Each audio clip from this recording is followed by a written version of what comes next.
नमस्ते अनि स्वागत छ तपाईहरुलाई मेरो YouTube च्यानलमा। साथीहरु आज म तपाईहरुलाई चाहिँ Samsungले नयाँ बजारमा ल्याएको Samsung A50s चाहिँ अनबक्सिङ गरेर देखाउन जाँदै छु। हेरौँ यसको फिचर्सहरु चाहिँ के रहेका छन्। साथीहरु अहिले हाम्रो अगाडि चाहिँ Samsungको नयाँ फोन Samsung A50s चाहिँ रहेको छ। आज म तपाईहरुलाई यो चाहिँ अनबक्सिङ गरेर देखाउन जाँदै छु। यसको फिचर्सहरु के रहेका छन् त। तपाईले यसको बाहिरपट्टि कभरमा हेरेर पनि यसको फिचर्सहरु पढ्न सक्नुहुन्छ। यहाँ यसको फिचर्सहरु के रहेका छन् त यही देखाएको छ हामीलाई। मैले यो खोलिसकेको छु, म तपाईहरुलाई देखाउन जाँदै छु के रहेको छ। हामीले चाहिँ यसरी दुई भागमा खोलिन्छ यसलाई हैन। यसमा के रहेको छ हेरौँ। यहाँ चाहिँ रहेको छ सिम इजेक्टर रहेको छ। यो भित्र के रहेछ यो भित्र खोलेर हेरौँ।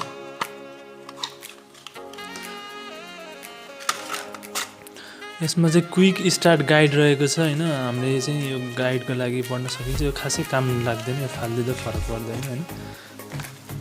र हामीले चाहिँ यो कभर मोबाइल कभर रहेको छ हैन। यो काम लाग्ने कुरो यही राखौँ। मोबाइल चाहिँ अहिले पछि हेरौँ न। हामीसँग चाहिँ यो 15 वाट फास्ट चार्जिङ केबल रहेको छ हैन।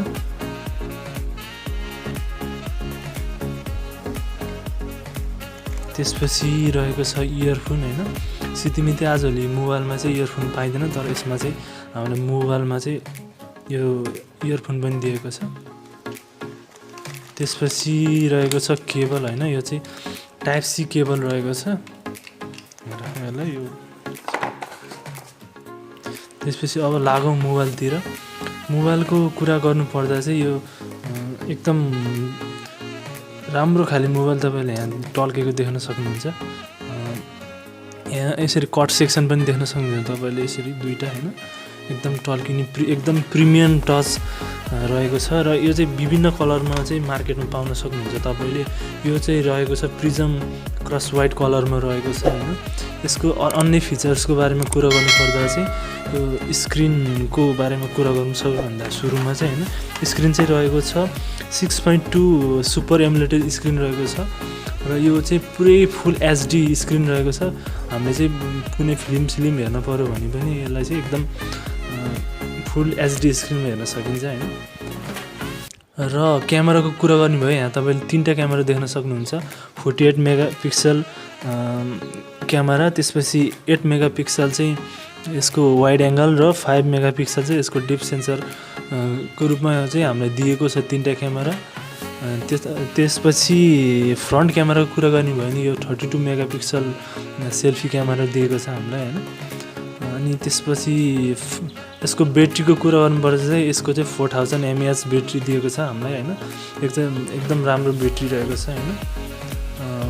र हामीले रेगुलर स्यामसङ युज गरिरहनेको लागि चाहिँ यो फोन चाहिँ एकदमै राम्रो छ। र हाम्रो चाहिँ एकदम महँगा फोन लिने फ्रेन्ड्सहरुको लागि चाहिँ म खासै यो लिनु चाहिँ उपयुक्त देखिन्न। किन भन्दाखेरि चाहिँ अन्य महँगो मोबाइलको हिसाबमा चाहिँ यो अलिकति कम नै देखिन्छ हैन। तर रेगुलर स्यामसङ युज गरिरहनेहरुको लागि चाहिँ यो एकदम राम्रो खाली मोबाइल रहेको छ।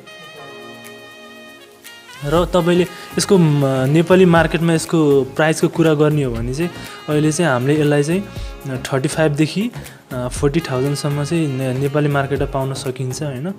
त्यसपछि यसको क्यापेसिटीको हिसाबले चाहिँ बजारमा दुई थरीको मोबाइल A50s पाउन सकिन्छ। एउटा रहेको छ 4GB र्याम 128 स्टोरेज र 6GB र्याम 128 स्टोरेज गरी चाहिँ दुई थरीको मोबाइल चाहिँ तपाईहरुले पाउन सक्नुहुन्छ हैन। र साथीहरु यो चाहिँ मेरो अनबक्सिङ रहेको छ हैन।